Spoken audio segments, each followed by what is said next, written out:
ایک تو یہ جو زچ کرنے والی بات ہے، تو میں آپ کو بتاؤں کہ یہ جو پرسیپشن ہے ہمارے پیشنٹس کا، یہ بالکل درست نہیں ہے، کیونکہ ہم آپ کو اس نظر سے نہیں دیکھتے جس سے نتیجہ یہ نکلے کہ ہم زچ کرنا چاہ رہے ہیں. آخر ہم کیوں زچ کرنا چاہیں گے؟ کیونکہ ہمارے لیے تو آپ نے کبھی کوئی نقصان کیا ہی نہیں. ہمارا تو آپ کا کوئی بیگیج ہی نہیں ہے، نہ کوئی پہلی جنگ عظیم، نہ کوئی دوسری جنگ عظیم، کوئی ہمارے ساتھ ہوئی نہیں ہوئی. ہمیں تو کمپلائنس ہی دی ہے. ہمارا تو دل کرتا ہے کہ کسی طریقے سے آپ کو خوش کر دیں، پر آپ کو خوش کرنا بڑا مشکل کام ہے. وہ جو میم آپ بات کر رہی تھی نا، دل ہمارا بڑا کرتا ہے کہ آپ کو خوش کر دیں، لیکن ہمیں پتہ ہے کہ آپ کو خوش کرنے کے لیے ہمیں کچھ ایسے کام کرنے پڑیں گے جس پہ ہم اپنے آپ سے شرمندہ ہو جائیں گے. اور ایکچولی جب ہم آپ کو کہتے ہیں نا ہن تہاڈا فون کھو لینا سی، ہن اسی انج کر دینا ہے، ہن انج کر دینا ہے، جب ہم یہ باتیں کر رہے ہوتے ہیں تو ہمارے جان پہ بنی ہوتی ہے. جب ہم آپ کو کچھ ایسی چیز میں ڈال رہے ہوتے ہیں جس میں جو آپ کو پسند نہیں ہوتی، تو ہمیں بڑی فکر ہوتی ہے، کیونکہ ہم چاہتے ہیں سب انسانوں کی طرح کہ آپ ہمیں پسند کریں. اب ایک طرف تو یہ ہے کہ ہم چاہتے ہیں کہ آپ ہمیں پسند کریں، دوسری طرف ہم آپ کے موبائل چھینتے ہیں، پھر آپ کی گاڑی نہیں چلانے دیتے، پھر آپ کے والدین کو کہتے ہیں نا دی گل کوئی نہ مننا. مطلب بڑا اوکھا کام ہے. یعنی آپ ہمارے سرپرست ہیں، پیٹرنز ہیں. پیٹرن سمجھتے کیا ہوتے ہیں؟ پیٹرنز کیا ہوتے ہیں؟ کوئی پتہ ہے کسی کو پیٹرنز کیا ہوتے ہیں؟ سرپرست کیا ہوتا ہے؟ آپ ہمارے سرپرست ہیں، آپ ہی ہمارے رزق کا وسیلہ ہیں، تواڈے ماں پیو نہیں. آپ ہیں ہمارے رزق کا وسیلہ، آپ ہیں ہماری عزت کا وسیلہ. ہمارے جو عزت ہے معاشرے میں وہ آپ کی وجہ سے ہے. وہ سارے کا سارا جو کھرا ہے نا وہ آپ کی طرف جاتا ہے کہ ہم فیمس ہوں گے، ہم رچ ہوں گے، ہمیں اچھا محسوس ہوگا، ہمیں کامیابی لگے گی. جو کامیابیاں آپ حاصل کرتے ہیں وہ ہماری اپنی کامیابیاں ہوتی ہیں. یعنی اس کو انسیپریبل ہم کہیں گے کہ جو کامیابی آپ کی ہے وہ ہماری ہے، جو ہماری ہے وہ آپ کی ہے، اور پتہ نہیں ساڈی ہے کہ تہاڈی ہے. ابھی ہمارے پاس ایک پیشنٹ مریض سے آئے ہوئے ہیں، تو ان کے فیملی کی اتنی کوئی ٹریننگ نہیں تھی، تو لاہور میں ان کی ایک سسٹر ان کے ساتھ ملنے آنا چاہ رہی تھی، اور محسن نواز نے کہا کہ آ جائیے، آپ کو پہلے ملنے کی ٹریننگ دیں گے اور اس کے بعد ملیں گے. کہتے ہیں کی آ جائے ٹریننگ، سانوں اپنے مریض نہ ملن دی ٹریننگ کی گل کر رہے ہو. تو مطلب عام طور پر تاثر یہی ہوتا ہے، لیکن قدم قدم پہ ٹریننگ کی ضرورت ہوتی ہے، کیونکہ بیہیورل وجوہات ہوتی ہیں جس سے کہ نشے کے مریض کی زندگی میں خرابیاں پیدا ہوتی ہیں. بیہیورل وجوہات یعنی فیملی کے بیہیویئر میں انجانے میں مشکلات ایسی پیدا ہوتی ہیں جو فیملی کو پتہ بھی نہیں ہوتی.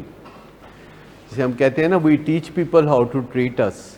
تو فیملی کو پتہ بھی نہیں ہوتا کہ انتہائی خاموشی سے پیشنٹ ان کے ساتھ جو کچھ بھی کرتا ہے وہ فیملی ہی دعوت دے رہی ہوتی ہے کہ ہاں ساڈے نال کرو، ہے کرو ساڈے نال. میں بھی آپ کے آنے سے پہلے ایک مدر کی بات کر رہی تھی، وہ مطلب ریفریشر کے لیے پیشنٹ ہے، تو وہ مجھ سے اتنے عرصے کے بعد آج پھر وہ مطلب پھوٹ کے رو رہی تھی کہ where I did wrong, I am so guilty about it, کہ اس نے مجھے کہا کہ شو روم دلوا دو، پھر یہ کچھ نہیں ہوگا. اور میں نہیں، کیونکہ پہلے ان کے کہنے پر انہوں نے بہت سارے کام کیے، تو میں نے کہا کہ اس میں یہ نہیں کہ میں نے غلطی کی، یہ ہر پیرنٹ غلطی کرے گا جب اس کا بچہ نشے کی بیماری میں مبتلا ہوگا. ہر پیرنٹ بچے کو گود میں لے گا جب اس کو بخار ہوگا. اس کے لیے کوئی پہلے سے پتہ نہیں ہوتا کہ کرنا کیا چاہیے. ہر فیملی ممبر کو جو بیمار ہوتا ہے پورے گھر والے محبت دینا شروع کر دیتے ہیں، جس سے کہ بیماری اور زیادہ بڑھتی ہے. کیونکہ جس چیز کو اٹینشن ملتی ہے، جس چیز کو محبت ملتی ہے، وہ چیز بڑھ جاتی ہے. جس چیز کو ریوارڈ کیا جاتا ہے وہ چیز بڑھ جاتی ہے. لہٰذا اپنے فیملی ممبرز کو اٹینشن ویسے ہی دیا کریں, محبت ویسے ہی دیا کریں, عزت آل دا ٹائم دیا کریں. عزت تو بیماری میں, بیماری سے پہلے, بیماری کے بعد, عزت پہ انسانوں کا ایک بنیادی حق ہے کیونکہ انسان عقل مند جانور ہے. لیکن وہ جو زچ کرنے والی بات سے ہم شروع ہوئے تھے, یہ تاثر میرے خیال میں ہمارے مریضوں کی سادگی میں ان کے دماغ میں پیدا ہوتا ہے. ویسے اتنے سادہ ہے نہیں, پورے لاچس پر ہی ہیں. مجھے بتائیے کہ آپ کہہ رہے تھے کہ کیا, مجھے جاننا چاہوں گا کہ آپ سمجھتے ہیں کہ آپ کو کوئی اذیت دے کے ہمیں خوشی ہوتی ہے, ہم اذیت پسند ہیں؟ بہت ساری آرگنائزیشنز ہیں جہاں مریضوں کو خوش کرنے کا وطیرہ کیا جاتا ہے اور سگریٹ اور چرس اور اس طرح کی چیزیں بھی تھوڑی بہت اویلیبل ہو جاتی ہیں. اس بیچارے کا صرف ایک قصور ہے, اس کو اللہ کی طرف سے یہ جذبہ ملا ہوا ہے کہ اس نے اپنا جو فرض ہے وہ پورا کرنا ہے, اور پیشنٹ کو نشے یا نسوار یا سگریٹ یا ٹیسٹ کرنا ہو تو اس نے کوتاہی نہیں کرنے دینی. کیونکہ ہمارے پیشنٹ جب پیشاب کرنے جاتے ہیں, یورین ٹیسٹ دینے جاتے ہیں تو وہ پانی دے دیتے ہیں اس کی جگہ. وہ گھر سے سرنج میں کسی دوست کا یورین بھر کے لے آتے ہیں, یہ یہاں پہ روز ہوتا ہے. اب مجھے یہ بتائیے کہ یہ میڈیکل معاملہ ہے جس میں آپ کو پتہ ہے کہ ہسپتالوں میں آپریشن تھیٹر میں مریض کا کوئی سطر نہیں ہوتا ڈاکٹر کے ساتھ, اور جب ڈاکٹر چیک اپ کرتا ہے تو کوئی سطر نہیں ہوتا. تو اگر ایک پیشنٹ اپنی بیماری کے ہاتھوں مجبور ہو کے پیشاب کی جگہ پانی ڈالتا ہے, یا کسی اور مریض سے کوئی ایسا لین دین کرتا ہے جو کہ ممنوع ہے, تو مجھے بتائیے کہ وہ سٹاف ممبر اچھا ہے کہ جو منہ دوسری طرف کر لے, یا وہ سٹاف ممبر اچھا ہے جو کہ برا بن جائے لیکن اپنا فرض پورا کرے. اب جو کہہ رہے ہیں کہ زچ کرتے ہیں, ان سے پوچھ لیں کہ ان کے نشے کی طلب نے ان کو کتنا مجبور کیا, اور کئی موقعوں پہ انہوں نے اس قسم کی وائلیشن کی کہ سرچ کی کمی کی وجہ سے وہ وائلیشن ہوئی. اگر کوئی پیشنٹ اندر آتے ہوئے, داخل ہوتے ہوئے اپنے باڈی پارٹس میں چھپا کے لے آتا ہے ہیروئن, اور اس کی سرچ پوری نہیں ہوتی اور پھر وہ استعمال کر لیتا ہے اور بے ہوش ہو جاتا ہے, اور پھر ساری ڈاکٹر رات کوششیں کر کے اس کو ہوش میں لاتے ہیں, تو اس کو یہ نہیں کہنا چاہیے کہ مجھ پہ بھروسہ کرے یا مجھ پہ اعتبار کرے. تو یہ بالکل نہیں کہنا چاہیے. اس کو پتہ ہونا چاہیے کہ یہ میرے سے کوئی اوفینڈ نہیں ہے, یہ مجھ سے کوئی بےزتی میری نہیں کرنا چاہ رہا, میرا تحفظ چاہ رہا ہے. اسے پتہ ہونا چاہیے کہ میں یا دوسرے مریض کیا کیا کچھ کرتے ہیں, اور جو سرچ ہے وہ مکمل ہونا دوسرے پیشنٹس کی سیفٹی کے لیے ضروری ہے. کوئی سمز کا لین دین مناسب نہیں ہے اس جگہ پہ. ولنگ ویز پہ جب آتے ہیں آؤٹ ڈور پیشنٹس, تو وہ ایک دوسرے کے ساتھ تکلف سے ملے, اپنے ماں باپ کی اجازت سے ملیں, اپنے پروفیشنلز کی اجازت سے ملیں. ہمیں اندازہ ہوگا کہ کس کو کس سے ملنا ہے, کس کو کس سے نہیں ملنا. ہمیں اندازہ ہوتا ہے کہ اس کو اس سے ملنا ہے, اس کو اس سے نہیں ملنا. جیسے آپ پیرنٹس کو اندازہ ہوتا ہے کہ میرے بچے کو اس سے ملنا چاہیے اور اس سے نہیں ملنا چاہیے, اسی طرح ہم نے بھی یہ اندازہ لگانا ہوتا ہے, جو غلط بھی ہو سکتا ہے اور وہ غلط بھی ہو سکتا ہے, لیکن پھر بھی ہمیں اپنا اندازہ لگانا ہے کہ اس کو اس سے ملنا ہے کہ نہیں, اس کو اس سے ملنا ہے کہ نہیں. اور ان سب باتوں کے نتیجے میں کوئی ہمیں شاباش نہیں ملتی, نہ ہی ہم توقع رکھتے. لیکن میں بتا دوں کہ یہ چیزیں جو ہوتی ہیں کہ آپس میں جو میل جول ہے, اگر ہمیں شک پڑ جائے کہ کسی کے میل جول سے خرابی پیدا ہوگی تو ہم کہہ دیں گے کہ یہ نہ کیجئے, اس میں خرابی پیدا ہوگی. اور کسی بھی وجہ سے ہم اپنی زبان کو چپ کی طرف مائل نہیں کریں گے, کیونکہ یہ انسانی زندگی کا معاملہ ہے. اور یہ فکر کہ یہاں کوئی آئے گا کہ نہیں آئے گا, یہ میں نے کبھی نہیں کیا. یہ مجھے 1984 میں کسی اخباری نمائندے نے پوچھا کہ اگر آپ کے ہاتھ میں جادو کی چھڑی ہو جس کے چلانے سے پاکستان میں ڈرگز ختم ہو جائیں, تو آپ اس جادو کی چھڑی سے کام لیں گے کہ نہیں, ڈرگز کو ختم کریں گے کہ نہیں. میں نے کہا 1 سیکنڈ سے پہلے. تو انہوں نے کہا کہ پھر آپ کے کام کا کیا بنے گا؟ تو میں نے کہا کہ جو بندہ ایک کام کر سکتا ہے وہ دوسرا کام بھی کر سکتا ہے، اور یہ کوئی بہت آسان کام نہیں ہے. یہ اگر آسان کام ہوتا تو آپ کو ولنگ ویز کے معیار کے کوئی اور ٹریٹمنٹ سینٹر بھی ملتے. آپ کو کوئی نہ کوئی شہروں میں جگہ جگہ ایسے ٹریٹمنٹ سینٹر ملتے جہاں آپ اپنے بچوں کو بھیج کے کوئی آسانی محسوس کرتے. تو یہ نہیں سوچا کرتے. ہم سگریٹ بھی الاؤ نہیں کرتے، حالانکہ اگر ہم اپنے مریضوں کو سگریٹ الاؤ کریں تو مریض بڑے خوش ہوں. گن گانا شروع. کیوں جی، کڈے خوش ہو؟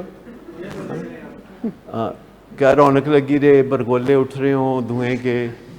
ٹھیک، تو مطلب ہم یہ چیز نہیں کرنا چاہتے کہ کس سے کوئی ہمارا کوئی زیادہ کام بڑھے گا. کام جو ہے وہ بعد کی بات ہے، اصل چیز ہمارا پیشن ہے. اس پیشن کے نتیجے میں جب آپ پیشنیٹ ہو کے کوئی کام کرتے ہیں تو وہ کام بڑھتا ہے. اور ہمارا دل چاہتا ہے کہ پاکستان سے نشے کی بیماری یکسر ختم ہو جائے. حکومت اپنی ذمہ داری پوری کرے اور سخت رولز ہوں، اور یہ جو جگہ جگہ ڈرگز کی فراوانی ہے اور پولیس والوں سے بھی لوگوں کو ڈرگز مل جاتی ہیں تو یہ بڑی زیادتی کی بات ہے.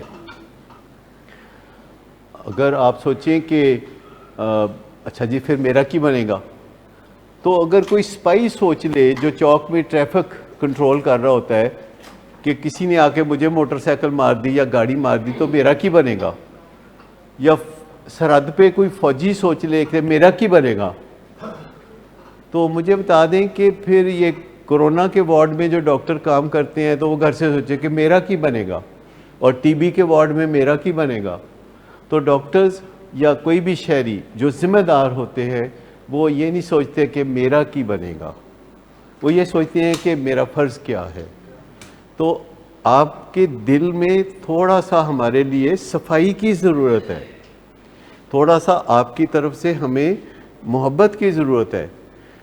ہم تو محبت کرتے ہی ہیں، یہ تو پہلی بات ہے کہ ہم تو محبت کرتے ہی ہیں، کیونکہ ادروائز آپ کوئی اور کام کر لیں. اگر اس کام سے محبت نہیں ہے تو کوئی اور کام کر لیں.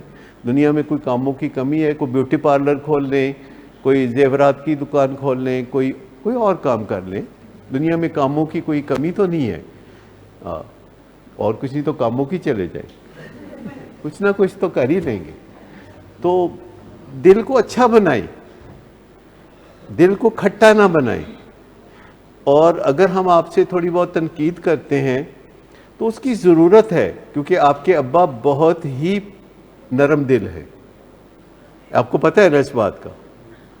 تو اصل میں تو آپ کے ابا میں بھی تھوڑی سی سختی چاہیے، اور وہ یہاں آتے نہیں. اگر آئے تو ہم انہیں کہیں گے کہ جی اپنی اولاد کے لیے تھوڑا ڈسپلن کرنا سیکھ لیں، تاکہ آپ کو اپنی اولاد سے خوشیاں ملیں، تحفظ ملے، خوشحالی ملے. ان سب چیزوں کا خیال رکھنے کے لیے.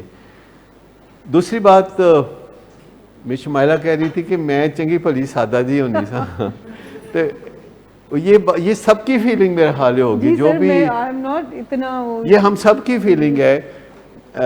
اب میں کہوں گا تو آپ یقین ہی نہیں کریں گے کہ میں بہت سادہ تھا، بہت ہی سادہ تھا، لیکن میرے پیشنٹس نے مجھے ایسا تیز کیا ہے.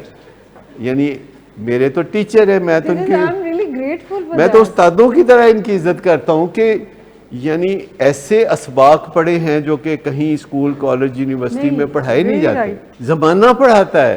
اور میرے پیشنٹس جو ہیں وہ گلیوں میں بہت کچھ سیکھا ہوتا ہے، انہوں نے ٹھوکریں کھائی ہوتی ہیں. ٹیچنگ از ایموشنل اسٹیبلٹی، آپ کو جو سکھا رہے. تو یہ چیزیں ہیں کہ میں آپ کو ایک حقیقت بتا دوں کہ ہمارا آپ کا تو رشتہ پازیٹیو ہے، حالانکہ آپ کا اپنے گھر والوں سے رشتہ لو ہیٹ کا ہوتا ہے، لو ہیٹ کا.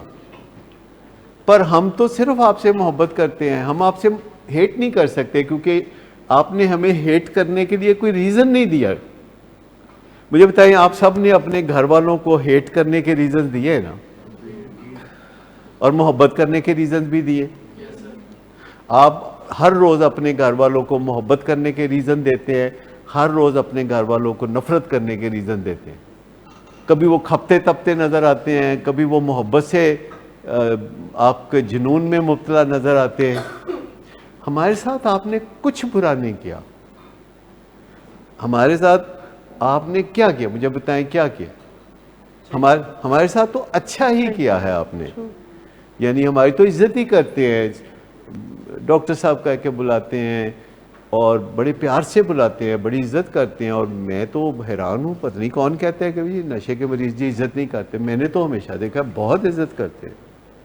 ہاں اگر ہم ان کی عزت کریں، ان کو ہمارے چہرے پہ نظر آ جائے کہ ہم ان کی عزت کرتے ہیں، تو اس وجہ سے وہ ہماری عزت کرتے ہیں. اور ماں باپ اور گھر والوں سے چونکہ کھٹ پٹ رہتی ہے، تو کبھی ماں باپ سے بھی بہت پیار کرتے ہیں، کبھی ماں باپ سے غصہ بھی کر لیتے ہیں، کبھی ماں باپ کے ساتھ جذبے ان کے بدلتے ہوئے بھی نظر آتے ہیں. لیکن ہم آپ کو کیوں زج کریں گے؟ کوئی اینی ریزن؟ آپ کو کیوں تکلیف دیں گے؟ آپ ہمارے معزز مہمان بھی ہیں، ایک طرح سے ہمارے گھر میں مہمان کے طور پر بھی آپ رہتے ہیں. ایسا ہے جو مہمان آئے ان کو سگریٹ دے، چرس دے؟ ایسا کوئی گھر ہوگا کہ مہمان آئے مہمانوں کو آپ کا شراب پیے؟ یہ جو موبائل کی بات ہے نا، آپ کا موبائل چھین کے ہم نے خود استعمال کرنا ہوتا ہے. آپ نے کبھی سوچا کہ آپ کا جو موبائل ہے یہ ریڈ ہاٹ انگارے کی طرح ہے، سرخ انگارے کی طرح ہے. ایک تو وجہ یہ ہے کہ آپ کو کچھ عرصہ جب تک کہ آپ تگڑے نہیں ہو جاتے، کچھ عرصہ جب تک کہ آپ تگڑے نہیں ہو جاتے، جسٹ دیٹ کہ کچھ عرصہ جب تک کہ آپ تگڑے نہیں ہو جاتے موبائل سے آپ کو بچا لے. اور آپ اس کے لیے اتنی ترکیبیں لڑاتے رہتے ہیں، سوچتے رہتے ہیں کہ موبائل نمبر 2 کہاں سے پیدا کیا جائے، سم کہاں سے پیدا کی جائے، فلانی چیز کہاں سے کی جائے. مجھے بتائیں اس دوران کم از کم آپ یہ تو نہیں نہ سوچتے کہ نشہ کہاں سے ڈھونڈا جائے. آپ موبائل کے بارے میں ہی، موبائل کی کھرک اتنی زیادہ، اور جو ہی آپ فون حاصل کر لیتے ہیں تو اگلی سوچ کیا ہوتی ہے؟ سب کی نہیں ہو سکتی، کچھ کی سوچ ہو سکتی ہے کہ اچھا چلو فرینڈ سے باتیں کریں گے اور کچھ نہیں کریں گے. اب فرینڈز کی سوچ ہو سکتی ہے کہ جب آپ فرینڈ سے بات کر رہے ہیں تو اس کی سوچ کچھ اور ہو سکتی ہے. اس کی سوچ ہو سکتی ہے کہ اچھا یہ جو میرے ساتھ بیٹھ کے کرتا تھا یہ آزاد ہو گیا ہے تو میں ابھی وہیں ہوں تو اس کو میں پھر پھنسا دوں انکانشیسلی. گھر والوں کو ہم نے یہ اس لیے ایک امتحان میں ڈالا ہوتا ہے کہ موبائل نہیں دینا، کہ ہم دیکھنا چاہتے ہیں کہ گھر والوں کی ریڑھ کی ہڈی ٹھیک ہو گئی ہے کہ نہیں. پر گھر والوں کو تو ہم نے آرتھوپیڈک علاج کرنا ہوتا ہے کہ ان کی ریڑھ کی ہڈی کو جان آئی ہے کہ نہیں، کو اٹھ کے کھلوتے ہیں. جی اسی لیے تو ان کو میڈل ملے گا. یہی مجھے بتائیے آپ میں سے کون چاہتا ہے کہ میرے پیرنٹس تگڑے نہ ہوں، کمزور ہوں، بیچارے ہوں، ڈگے ٹٹھے ہوں؟ کوئی چاہتا ہے آپ میں سے؟ آپ سب چاہتے ہیں کہ آپ کے ماں باپ تگڑے ہوں، سر اٹھا کے چلیں اور ان کے اندر جان ہو اور ان کی آنکھوں میں چمک ہو. تو یہی تو ہم کہتے ہیں کہ بھی اپنا خیال رکھو. یہ ایک کنٹراڈکشن ہے. میں یہ سمجھتا ہوں کہ جو والدین انیبلنگ اور پرووکنگ کرتے ہیں، میں نے انہی والدین کے بارے میں بچوں کو ہمیشہ کہتے سنا ہے ساری زندگی تباہ کر دیتی، سانو بچایا نہیں. مطلب مجھے بتائیے کہ 5 سال 7 سال نشے کی زندگی گزارتا ہے جب کوئی بچہ اور اس کے والدین انیبلنگ اور پرووکنگ کر رہے ہیں، تو مجھے بتائیے کہ کون سا بچہ ہے جو کہتا ہے میرے والدین بہت اچھے ہیں؟ کون سا بچہ ہے پھر کہتا ہے؟ یعنی یہ جو زندگی نشے کی گزاری جاتی ہے 5-7 سال، جس میں والدین بہت زیادہ باتیں مانتے ہیں، انیبلنگ کرتے ہیں، پرووکنگ کرتے ہیں، تو کیا اس کے بعد بچہ تمغہ حسن کارکردگی دیتا ہے؟ وہ یہ کہتا ہے تسی میری زندگی خراب کرتی، میرا ککھ نہیں بچیا، وہ میرے فلانے دوست نو ویکھو تے مینو ویکھو تے میرا تے ککھ نہیں بچیا، تو ہن تسی خبردار جے میری زندگی. آپ کو پتہ ہے کہ آپ کا مریض آپ کو زندگی میں دخل کیوں نہیں دینے دیتا؟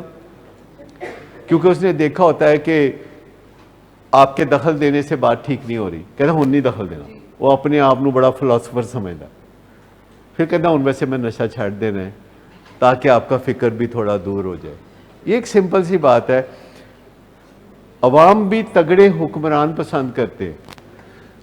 آپ مڈل ایسٹ میں چلے جائیں، عوام سے پوچھیں مڈل ایسٹ میں کہ کیا ان کو ان کے حکمران یا ان کی حکومتیں پسند ہیں، تو وہ آپ کو بولیں گے کہ ہاں پسند ہے. آپ پاکستان میں حکمران طبقے کے بارے میں پوچھیں، کہتے ہیں ہمیں نہیں پسند، کیونکہ ریڑھ کی ہڈی کمزور ہے ان کی. یہ پیپل پلیزر ہیں، ریڑھ کی ہڈی کمزور ہے، اور ابھی عوام بھی پسند کرتے ہیں کہ ان کے اوپر حکمران اچھا ہو، تگڑا ہو. ابھی آپ دیکھیں میں نے وہ اپنا کورونا کا وہ ویکسینیشن لگوائی ہے، 14 دن آج پورے ہو گئے، ابھی بھی میں 80% پہ ہوں، یعنی 80% میں ہیلدی ہوں، اور 20% ابھی بھی مجھے نڈال پن اور میلیز، لیتھارجی اور یہ سب کچھ ہے، کیونکہ ایک بیماری کریٹ کی جاتی ہے. جو ویکسینیشن ہوتی ہے اگر اس سے آپ کو تکلیفیں نہیں ہوتی تو پھر وہ کہے کہ ویکسینیشن ہے. یہ موک ٹرائل ہے، جیسے فائر بریگیڈ والے نہیں گاڑیوں کو آگ لگا کے بجھاتے، تو آگ تو لگتی ہے تو سیک تو پھر آتا ہے. تو کوئی بیماری ایسی مزیدار نہیں ہوتی، کوئی دوا بھی اتنی کو مزیدار نہیں ہوتی خمیرہ گاؤ زبان کے علاوہ. حالانکہ آپ میں سے کچھ نے ضرور خمیرہ گاؤ زبان کھایا ہوگا. وہ سلو موشن میں ڈیولپ ہوتا ہے نا. اگر آپ کی ویکسینیشن پہلے گیئر میں چلتی ہے اور پہلے گیئر میں آپ کو کافی دیر میں امیونٹی ڈیولپ ہوگی، اگر دوسرے گیئر میں چلتی ہے تو سمٹمز ہوں گے ہلکے پھلکے. تیسرے گیئر میں ہے، اگر آپ کی ویکسینیشن چوتھے گیئر میں ہو یا ہائی وے کے گیئر میں ہو تو آپ کو کافی سمٹمز ہوں گے. اگر آپ گوگل پہ جا کے پڑھیں گے تو آپ کو سمجھ میں آ جائے گی کہ اگر آپ کی ویکسینیشن بہت افیکٹو ہے، آپ کا جسم اسے بیماری سمجھ کے اس کے ساتھ لڑائی میں آمادہ ہو گیا پوری طرح. اچھا، کسی کو اگر سمٹمز نہیں ہوتے تو اس کا مطلب یہ نہیں ہے کہ اس کی ویکسینیشن مؤثر نہیں ہے. اس کی ویکسینیشن مؤثر ہے، لیکن وہ ہولی ہولی آہستہ آہستہ اس کے وہ پیدا ہوں گے. کئی طرح کی سمٹمز ہے، نیند زیادہ آنا اور غنودگی سی ہونا، نڈھال ہونا، ایگزاسٹ ہونا. نہیں، میں تو اس آڈینس کے لیے بہت ہی سائنٹیفک انفارمیشن دے رہا ہوں، لیکن میں نے جب ویکسینیشن لگوائی تھی تو میں نے اس کی تصویر فیس بک پہ شیئر کی تھی، اور ساتھ ہی میں نے پھر ایک کوئی 10 منٹ کی ویڈیو بنائی تھی کہ میں نے ویکسینیشن کیوں لگوائی. میں نے اس میں بات کہی تھی کہ یہ کام ویکسینیشن کا کرانی چاہیے کہ نہیں کرانی چاہیے، یہ سوچنا میرا کام ہی نہیں ہے. یہ میرے ہیلتھ ڈپارٹمنٹ کا کام ہے، یہ WHO کا کام ہے، یہ FDA کا کام ہے، اور اس پہ مجھے مغز جی ایکسپرٹس کا کام ہے جو جانتے ہیں. یہ میرا کام بھی نہیں، میرا کام فالو کرنا ہے. دیکھیے، جس بندے نے پیدا ہونے کے بعد ہائر پاور پہچان لی ہے نا اور ہائر پاور کے پیچھے لگ گیا ہے نا، اس کی زندگی میں کوئی پریشانی نہیں ہوگی. ہائر پاور سب سے پہلے ماں باپ، پھر اسکول ٹیچر، پھر مسجد میں مولوی صاحب، اس کے بعد جہاں جہاں سے بھی آپ کو لگے کہ یہ اتھارٹی ہے، یہ ٹریفک رولز یہ بتاتے ہیں، یا کوئی بھی ایسی ہدایات جو گورنمنٹ کی طرف سے آتی ہوں. آپ کو پتہ ہے کہ برطانیہ میں انہوں نے اپنے عوام کو کہا ہے کہ ٹریول نہیں کرنا، ملک سے باہر نہیں جانا. انہوں نے کہا جڑا جائے گا انہوں اسی 5000 جرمانہ کریں گے، 5000 پاؤنڈ جرمانہ کریں گے، اور جڑا جھوٹ بولے گا بیچ نال انہوں 300 روپیہ اور جھوٹ دا بھی لاؤں گے. مطلب حکومتیں جو ہیں ہائر پاورز ہیں. آپ کا معاشرہ ہائر پاور ہے، آپ کا کلچر ہائر پاور ہے، آپ کا خاندان ہائر پاور ہے، آپ کے چچا، تایا، پھا، ماموں کلیکٹیولی ہائر پاور ہے. لیکن اگر آپ ہائر پاور کو مانیں گے تو پھر آپ اوپر چلنا شروع ہو جائیں گے. ایک وقت آئے گا کہ آپ کی ہائر پاور اللہ تعالیٰ کی ذات ہوگی، اور پھر آپ سیکھیں گے، پھر آپ مانتے مانتے اللہ تعالیٰ تک پہنچیں گے، اور اس کے احکامات، نیچر کے احکامات آپ ماننا شروع کر دیں گے، اور آپ محفوظ سے محفوظ تر ہونا شروع کر دیں گے. کئی دفعہ میں یہاں کہتا نہیں ہوتا کہ آپ میں سے جو بندہ اپنے ماں باپ کی ماننا شروع کر دے اس کو کسی ایسے علاج میں سے گزرنے کی ضرورت نہیں ہے. As simple as that. کئی دفعہ آپ نے سنا یہ بات کہتے ہوئے کہ اگر ماں باپ کی مان لو کہیں علاج کے لیے جانے کی ضرورت نہیں ہے، ایک سمپل سی بات ہے. لیکن کہیں نہ کہیں میں نے دیکھا ہے کہ جب بچے پیدا ہوتے ہیں تو وہ فوری طور پر دو گروپوں میں تقسیم ہو جاتے ہیں. ایک وہ جڑے منن والے، ایک وہ جڑے نہ منن والے. ایک وہ کہ جو ماں باپ کی مانتے ہیں، بڑے بھائی کی مانتے ہیں. یہ ایک ٹرینڈ ہے ماننے والے. چینج ہو سکتا ہے، چینج ہو سکتا ہے، لیکن یہ کچھ میں نے دیکھا ہے کہ ایون جو لوگ ہم ہائر کرتے ہیں نا، تو ہم بڑی نیک نیتی سے ہائر کرتے ہیں، لیکن چند دنوں بعد پتہ چلتا ہے نہیں ہے ادھر ہے ادھر ہے. مطلب فوری طور پر پتہ چلتا ہے کہ یہ ماننے والا ہے کہ نہیں ماننے والا. یہ ہے انسان کے اندر. یہ کیوں ہے یہ مجھے نہیں پتا. اللہ تعالیٰ نے انسان کی فطرت کو جب ایسے بنایا تھا تو مجھے اس وقت کوئی دیکھنے کا موقع نہیں ملا کہ کیوں ایسا ہے. یہ دنیا میں رونق لگانے کے لیے کہ کچھ ماننے والے ہوتے ہیں، کچھ نہیں ماننے والے ہوتے. جینیٹک نہیں کہہ سکتے اس کو. دیکھیں نا، ایک ہی موقع پہ انسان مختلف رویے کرتے ہیں. کوئی خاتون بیوہ ہو جاتی ہے تو ایک خاتون سوچتی ہے کہ ہن میں اپنے ماں باپ دے سر تے رہاں گی، ہن میں لوگوں کو پیسے مانگ کے تے گزارا کراں گی. ایک کہتی ہے کہ نہیں، میں اپنے بچوں کو اپنی محنت سے پالوں گی. اور وہ دھڑا دھڑ کوئی محنتی کام شروع کر دیتی ہے، کوئی انٹرپرنور بن جاتی ہے. ایک ہی وقت میں لوگ ایک ہی سچویشن میں دو ایگزیکٹلی اپوزٹ فیصلے کرتے ہیں. لیکن یہ جو فیصلہ کرنا ہے کہ ٹیکہ لگانے کے نہیں، ویکسینیشن کرانی کے نہیں، تو اس پہ میں نے کافی تفصیلی بات کی اور مجھے بہت لوگوں نے پھر ٹیلی فون کر کے، واٹس ایپ کر کے کہا کہ ہم بھی لگوا رہے ہیں. تو وہ ایک ڈیوٹی ہے ہماری سب کی کہ ہم لوگوں کو کہیں کہ ویکسینیٹ کراؤ، کیونکہ پاکستان میں ابھی 2% لوگ جو ہیں، 2% لوگ ہیں جنہوں نے ویکسینیشن کرائی ہے ابھی تک. 0.2%. اور سری لنکا ہم سے آگے، بنگلہ دیش ہم سے آگے. لیکن ایک بات میں بتاؤں کہ ہمیں ابھی تک جو ویکسینیشن ملی تھی یہ خیراتی ویکسینیشن تھی، جس کو ہم گفٹ کہتے ہیں. یہ ہم اپنی خود ہی ٹرانسلیشن کر لیتے ہیں. اچھا، مزید بھی خیراتی آ رہی ہے. وہ 50,000 جو ہے وہ نجی سیکٹر میں ہے، وہ پرائیویٹ سیکٹر میں ہے جو 8,500 کی ہے. ابھی آرڈر ہم نے دیا ایک 5 لاکھ کا ایک آرڈر دیا ہے، اور ایک 5 لاکھ کا آرڈر اور دیا ہے. لیکن میں آپ کو بتاؤں پاکستان میں کم از کم 10 کروڑ انسانوں کو ویکسینیشن کی ضرورت ہے. کم از کم 10 کروڑ انسانوں کو ویکسینیشن کی ضرورت ہے. اور پاکستان میں اگر آپ 10 کروڑ کو ضرب دیں، 1,000 سے بھی ضرب دیں پر ویکسینیشن، اگر 1,000 روپے کی بھی ہو تو یہ 1.2 کھرب روپے بنتے ہیں. اچھا، اگر یہ کوئی اربوں میں ہوتی تو ہمیں عرب ممالک مدد کر دیتے، لیکن یہ کھربوں میں ہے، اس لیے عرب ممالک بھی مدد نہیں کر سکتے. تو حکومت کو تھوڑا فکر کرنے کی ضرورت ہے کہ پرائیویٹ سیکٹر میں زیادہ سے زیادہ جو بوجھ ہے، جو لوگ افورڈ کر سکتے ہیں تو وہ ویکسینیٹ کروائیں اپنے آپ کو اپنے خرچے پہ، اور غریبوں کو ویکسینیشن کرانے کے لیے حکومت مدد دے. اور یہ لازم ہے، ورنہ تعلیم آپ سمجھیں بھول جائیں. اور یہ جو کرونا ہے جسے ہم کہتے ہیں کہ دوسری ویو ہے، تیسری ویو ہے، بھئی یہ کنٹینیوس پروسیس ہے اور یہ ابھی کئی سال لگیں گے. اگر ویکسینیشن ہو جائے گی، جیسے کہ امریکہ والے میرے خیال میں بہت بڑی تعداد کو ویکسینیٹ کر چکے ہیں، اور اس کے بعد وہ پابندیاں لگا دیں گے کہ پاکستان سے نہیں آئے گا کوئی اور پاکستان نہیں جائے گا کوئی. تو اس طرح کی صورتیں جو لوگ ہمارے دوسرے ملکوں میں جاب کر رہے ہیں ان کو واپس آنے کی اجازت نہیں ملے گی کہ جی اگر جاؤ گے تو پھر آ نہیں سکتے.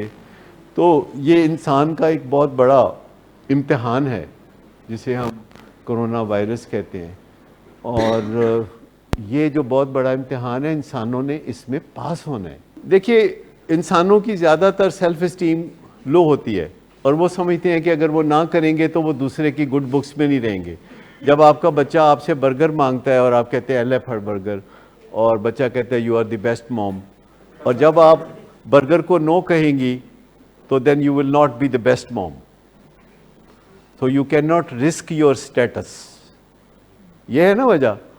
لیکن اگر آپ اپنی سیلف اسٹیم پہ ہی کام کرنا شروع کر دیں, اگر آپ اپنی سیلف اسٹیم کو ہی ریز کرنا شروع کر دیں, تو اس کا سب سے بڑا فائدہ یہ ہوگا کہ آپ نو کہتے ہوئے پھر گھبرائیں گے نہیں, اور یس کہتے ہوئے بھی نہیں گھبرائیں گے, کیونکہ آدھی اسرٹیونیس اس میں ہے کہ آپ نو کہہ سکیں, باقی کی آدھی اس میں ہے کہ آپ یس کہہ سکیں. کہیں موقع ہوتے ہیں یس کہنے کے, یس, اور کہیں موقع ہوتے ہیں نو کہنے کے, اور جب یس کہنے کا موقع ہو تو یس کہیں, جب نو کہنے کا موقع ہو تو نو کہیں. لیکن جو سیلف اسٹیم کی دولت انسان سے چھنی ہوئی ہے ازل سے, میں آپ کو بتاؤں کہ سیلف اسٹیم کی دولت انسان سے ہزاروں سال پہلے چھن گئی تھی. جب انسان جنگل کے زمانے میں رہتا تھا تو سیلف اسٹیم کی دولت اس کی تب ہی چھن گئی تھی. ابھی بھی آپ دیکھیں کہ جنگل کے ماحول میں یا انسیولائزڈ ماحول میں, غیر مہذب ماحول میں سیلف اسٹیم نہیں بچتی. سیلف اسٹیم بچتی ہے مہذب ماحول میں, جو مہذب ماحول ہوتا ہے, جہاں لوگ ایک دوسرے کو پوری نظر سے دیکھتے ہیں, آدھی نظر سے نہیں دیکھتے یا دھندلی نظر سے نہیں دیکھتے.